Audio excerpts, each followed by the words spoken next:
নমস্কার বন্ধুরা, তিন দিদির হেসেলে আরেকটা নতুন এপিসোডে সবাইকে স্বাগত জানাই। আশা করি আপনারা সবাই ভালো আছেন, আমরাও সবাই ভালো আছি। আজকে আমরা আপনাদের জন্য নিয়ে এসেছি বাঙালিদের একটা খুবই জনপ্রিয় রেসিপি, সেটা হচ্ছে মুড়ি ঘন্ট। আজ আমরা আপনাদের মুড়ি ঘন্ট রান্না করে দেখাবো। আমি জানি আপনারা সবাই নিশ্চয়ই বাড়িতে নিজের নিজের মতো করে মুড়ি ঘন্ট রান্না করেন, তাও আমরা যেভাবে করি সেটা আজকে আপনাদের দেখাবো। আপনারা একবার এই পদ্ধতিতেও ট্রাই করে দেখবেন কেমন লাগে। আর আপনারা কে কীভাবে মুড়ি ঘন্ট বানান সেটা যদি কমেন্ট করে আমাদের সাথে শেয়ার করেন, তাহলে কিন্তু আমরাও নতুন নতুন জিনিস শিখতে পারবো। তাহলে চলুন প্রথমে দেখে নিই কী কী উপকরণ আমরা ব্যবহার করছি। প্রথমেই এখানে নিয়ে নিয়েছি একটা কাতলা মাছের মাথা,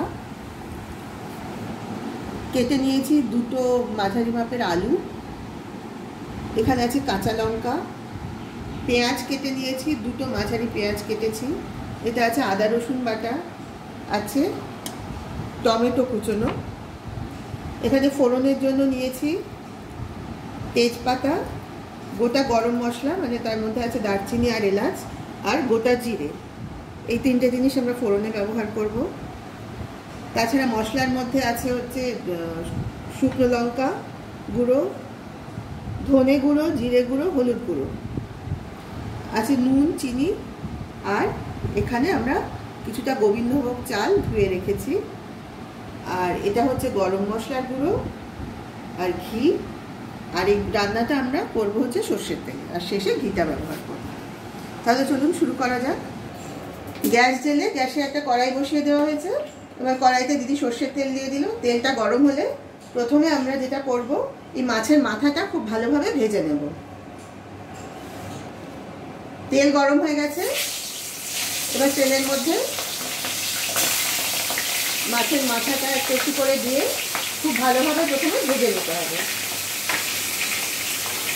আমরা তো মাছে আগেই নুন হলুদটা মাখিয়ে রেখেছিলাম, তাই এখন আর দেওয়ার প্রয়োজন নেই।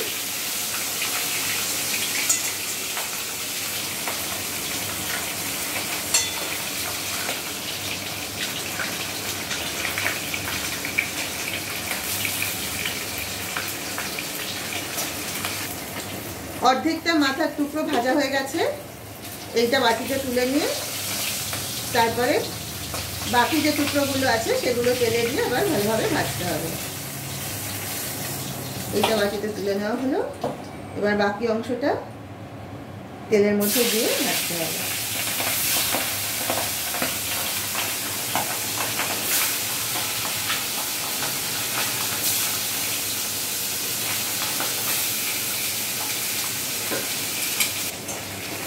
মাছের মাথার বাকি অংশটাও ভাজা হয়ে গেছে ভালোভাবে। এবার এই অংশটাও তেলের থেকে বাটিতে তুলে নেওয়া হলো।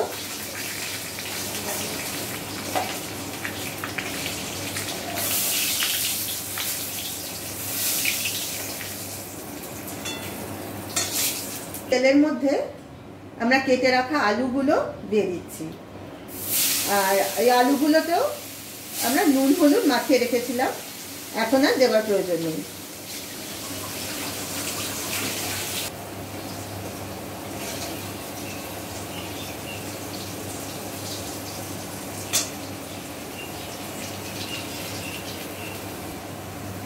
আলুগুলো মোটামুটি ভাজা হয়ে গেছে, তাই আলুগুলো কড়াই থেকে তুলে নিলাম।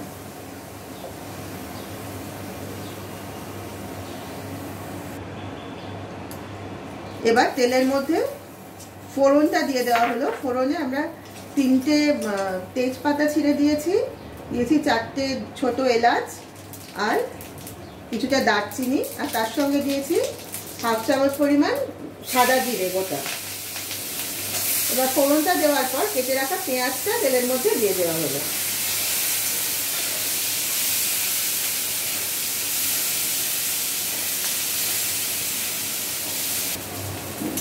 পেঁয়াজটা একটু হালকা ভাজা ভাজা হয়ে গেলে তার মধ্যে আমরা দিয়ে দেব আদা রসুন বাটা, আর একটু ভাজা হবে পেঁয়াজটা।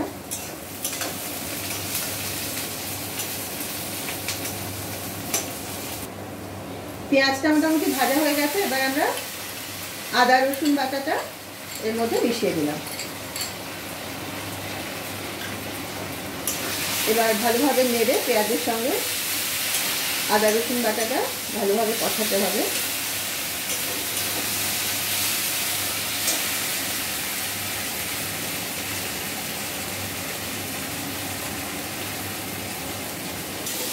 আমরা যা যা গুঁড়ো মশলা এখানে ব্যবহার করছি, যেমন হলুদ গুঁড়ো, লঙ্কা গুঁড়ো, জিরে গুঁড়ো আর ধনে গুঁড়ো, এই সব গুঁড়ো মশলাগুলো আমরা এই বাটিটার মধ্যে নিয়ে এগুলো জল দিয়ে গুলে রেখেছি। যেহেতু এখন আমাদের পক্ষে আর শিলে মশলা বেটে রান্না করা সম্ভব হয় না, তাই এইভাবে যদি আমরা গুঁড়ো মশলাগুলো একটু জলে গুলে ব্যবহার করি, সেক্ষেত্রে কিন্তু রান্নার স্বাদটা ভালো হয়।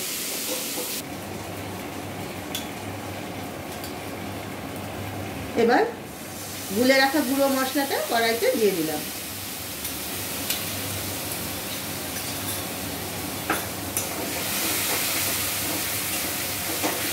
এবার সব মশলাগুলো ভালোভাবে কষাতে হবে।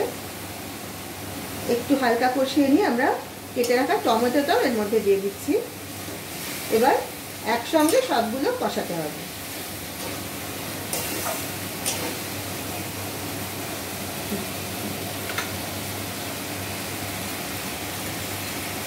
এবার দিয়ে দেওয়া হলো পরিমাণ মতো নুন। নুনটা কিন্তু আপনারা আপনাদের স্বাদ অনুযায়ী ব্যবহার করবেন। দিয়ে দিচ্ছি সামান্য মিষ্টি। চিনিটা আপনারা না চাইলে নাও দিতে পারেন, তবে একটু চিনি দিলে স্বাদটা ব্যালেন্স করা যায়।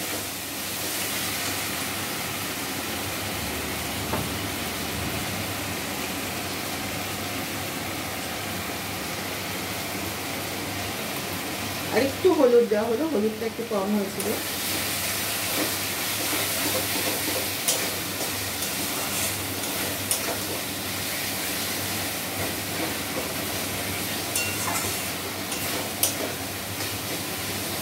এই মশলাটা একটু ভালোভাবে কষিয়ে নেওয়ার পরে আমরা কড়াইতে দিয়ে দেব ধুয়ে রাখা গোবিন্দভোগ চালটা।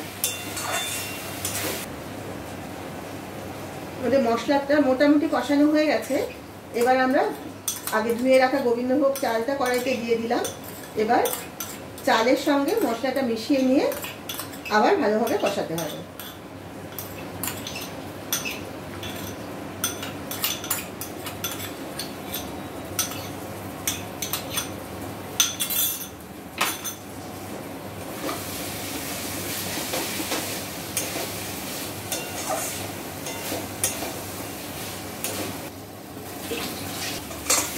আমাদের মশলাটা মোটামুটি কষানো হয়ে গেছে। এবার কড়াইতে আগে ভেজে রাখা মাছের মাথা আর আলুগুলো দিয়ে দেওয়া হলো। এবার মাছের মাথা আর আলুর সাথে পুরো মশলাটা ভালোভাবে মিশিয়ে নেড়ে দিয়ে কিছুটা সময় কষাতে হবে। তারপরে আমরা গরম জল দিয়ে দেব। সব উপকরণ আমাদের ভালোভাবে কষানো হয়ে গেছে।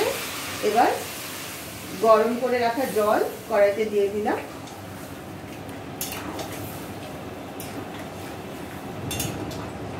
সব উপকরণ জলের মধ্যে ভালোভাবে মিশিয়ে দিতে হবে।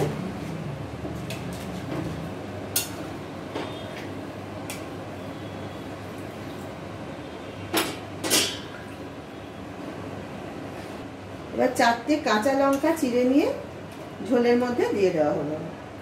কাঁচা লঙ্কাটা দিলে একটা খুব সুন্দর গন্ধ আসবে। এবার আমরা কড়াইটা চাপা দিয়ে রাখবো। মাছ, আলু আর গোবিন্দভোগ চাল সবগুলোই ভালোভাবে সেদ্ধ করতে হবে, সেই জন্য কিছুটা সময় কড়াইটা আমরা চাপা দিয়ে রাখছি। একবার কড়াইয়ের ঢাকাটা তুলে দেখে নিলাম। দিদি, আলুটা সেদ্ধ কীরকম হয়েছে একটু দেখে নাও। হয়েছে সেদ্ধ? আর একটু হবে নাকি? তাহলে আর 2-3 মিনিট রাখি। একবার চাপা দিয়ে ওই 2 থেকে 3 মিনিট রাখলেই মনে হচ্ছে রান্নাটা আমাদের হয়ে যাবে। আমাদের মুড়িঘণ্ট রান্না প্রায় শেষ। সব উপকরণই ভালোভাবে সেদ্ধ হয়ে গেছে। একটু ঝোল ঝোল আছে, আমরা এই অবস্থাতেই বন্ধ করে দেব, কারণ এটা ঠান্ডা হলে আরেকটু কিন্তু টেনে যাবে। এবার নামানোর আগে দিয়ে দিচ্ছি একটু ঘি।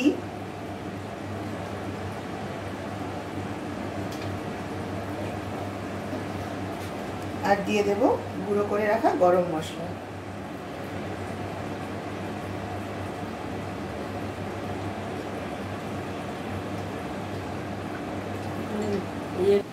এই যে রেডি হয়ে গেছে আমাদের আজকের রেসিপি মুড়ি ঘন্ট।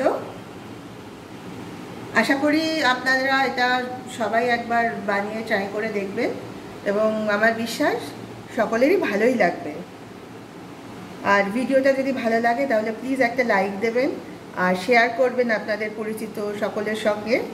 আর যারা যারা এখনও চ্যানেলটা সাবস্ক্রাইব করেননি তারা প্লিজ চ্যানেলটা সাবস্ক্রাইব করুন। সবাই ভালো থাকবেন। আজ তাহলে আসি, আবার আগামীকাল আপনাদের সঙ্গে দেখা হবে একটা নতুন রেসিপির সঙ্গে। নমস্কার।